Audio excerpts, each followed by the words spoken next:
Genesis 45. Joseph shows kindness to his brothers. Then Joseph could not control himself any longer in front of all those who attended him, and he called out, "Have everyone leave me." So no man stood there when Joseph revealed himself to his brothers. Joseph wept aloud, and the Egyptians, who had just left him, heard it, and the household of Pharaoh heard of it. Then Joseph said to his brothers, "I am Joseph. Is my father still alive?" But his brothers were speechless, for they were stunned and dismayed by the fact that they were in Joseph's presence. And Joseph said to his brothers, "Please come closer to me." And they approached him. And he said, "I am Joseph your brother, whom you sold into Egypt. Now do not be distressed or angry with yourselves, because you sold me here, for God sent me ahead of you to save life and preserve our family.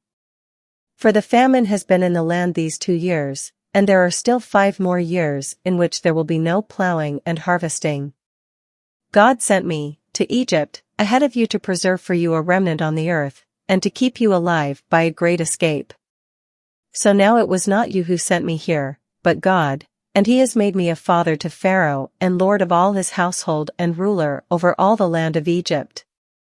Hurry and go up to my father, and tell him, your son Joseph says this to you, God has made me lord of all Egypt, come down to me, do not delay.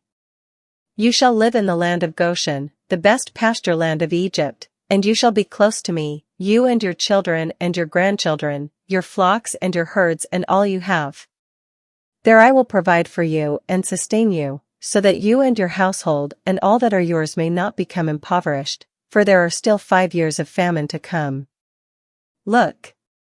Your eyes see, and the eyes of my brother Benjamin see, that I am speaking to you, personally in your language and not through an interpreter. Now you must tell my father of all my splendor and power in Egypt, and of everything that you have seen, and you must hurry and bring my father down here." Then he embraced his brother Benjamin's neck and wept, and Benjamin wept on his neck. He kissed all his brothers and wept on them, and afterward his brothers talked with him. When the news was heard in Pharaoh's house that Joseph's brothers had come, it pleased Pharaoh and his servants. Then Pharaoh said to Joseph, "Tell your brothers, do this, load your animals and return to the land of Canaan, without delay, and get your father and your households and come to me. I will give you the best of the land of Egypt, and you will eat the fat, the finest produce, of the land. Now you, brothers of Joseph, are ordered, by Pharaoh, do this, take wagons from the land of Egypt for your little ones and for your wives, and bring your father and come. Do not be concerned with your goods, for the best of all the land of Egypt is yours." Then the sons of Israel did so, and Joseph gave them wagons according to the command of Pharaoh, and gave them provisions for the journey. To each of them Joseph gave changes of clothing, but to Benjamin he gave 300 pieces of silver and 5 changes of clothing. To his father he sent the following: 10 male donkeys loaded with the good things of Egypt, and 10 female donkeys loaded with grain and bread and provision for his father, to supply all who were with him on the journey. So he sent his brothers away, and as they departed, he said to them, "See that you do not quarrel on the journey, about how to explain this to our father." So they went up from Egypt, and came to the land of Canaan to Jacob their father, and they said to him, "Joseph is still alive, and indeed he is ruler over all the land of Egypt."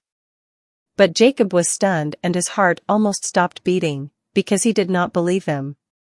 When they told him everything that Joseph had said to them, and when he saw the wagons which Joseph had sent to carry him, the spirit of their father Jacob revived. And Israel, Jacob, said, "It is enough. Joseph my son is still alive.